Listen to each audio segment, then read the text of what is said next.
السلام عليكم ورحمة الله تعالى وبركاته. ولنا عودة معكم بوصفة جديدة. اليوم جبتكم وريدة الجبن أو معسلات ديال الجبن، كيجيو كيحموا ومقرمشين وبجوج المكونات وجيت ساهلين على بركة الله.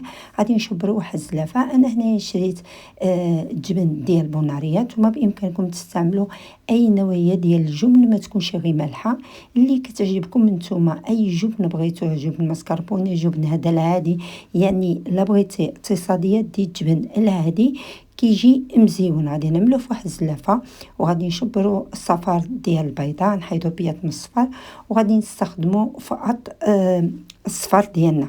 غادي نخدموه مع الجبن حتى كنعجنوه. ملي كنضيفوا الصفار على الجبن ديالنا كنضربوه مزيان غير بملعقه، وكنخدموه حتى كنحصلوا على كريمه متجانسه. ديك الساعه كنخليوها على جنب وكنمروا للمرحله الثانيه.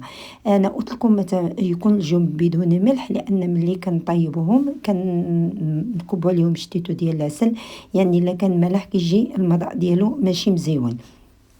هنا غادي نخليو الكريمه ديالنا على جنب، وغادي نشبروا الورقه باستيلا. وكاين هنا الناس اللي في اوروبا الورقه الفيلو اللي كتباع في اي سوبر، اولا الورقه باستيلا، اولا اي ورقه شاطط لك كنتي كتعد البريوات وداكشي وشاطوا لك طريطفات كتقطعوا ما هيدا رائعين بحال السينتا. كتستعملوهم يعني غير اللي كيشيطوا بامكاننا نستعملوهم. انا هنايا كانت عندي ورقه قليله بقى هي اللي خدمت بها.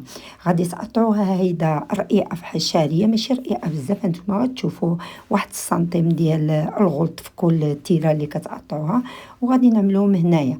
غادي ندوز المرحله الثالثه، وهي انا في هذا الاثناء كنشعل الفران من تحت وكنخليه على 185 درجه يسخن.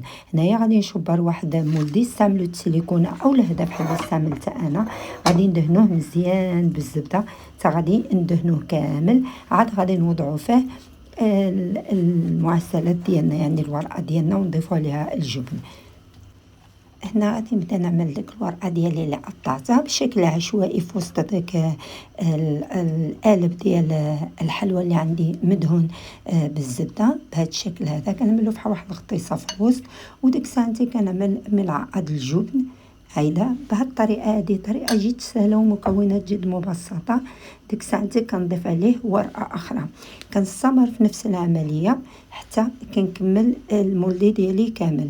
هنايا كتكون عندي الزبده مذوبه، شتيتو واحد شتيتو الزبده ذوبته باش كنعمل من فوقي باش كيعطيني الورقه ديك القرمشه ملي كنحمروا الوريدات ديالنا. هانتوما غادي تشوفوا انا عندي هنايا مذوبه. نشبر واحد الشيته ولا شيته نفس اللي دهنت بها المولدي ديالي، غادي نستعملها. غادي ندهن بها الورقه من فوقي باش كتعطيها ديك القرمشه. هنايا غادي نستمروا نفس العمليات، غادي نكملوا المولدي ديالنا كامل. طريقه جد سهله ومكونات جد اقتصاديه، وما يمكن لكمش تجربوا شي حاجه بحال هيدا سهله وكتوجد دغيا. انا بالنسبه لديك التحضيرات اللي كتصبع رمضان بشهر وداكشي ما عمري كنعدلهم، حتى انا خدامه وكنجي للدار وعندي 2 ساعات كتبقى لي كنوجد فيها كل شيء، يعني بطريقه جد مبسطه وسهله.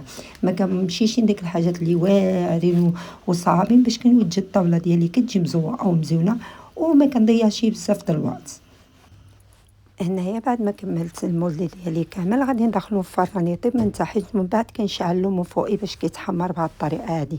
ملي كنخرجها نيشان كنسقيها بالعسل. انا هنايا مثل العسل، بامكانكم تسقيوها بالعسل والمزهر، كتخلطوا العسل مع المزهر غير كدفيوها شتيتو وكتعملوا فوق منها. انا ما بغيتش نعمل المزهر مثلا لان غادي تشيط لي كميه، مثلا غير العسل باش نحتفظ بها. ولا غدا كنعطيها غير واحد الطوكين ساخنه في الفران باش كتجي واحد القرمشه فيها كتحمر.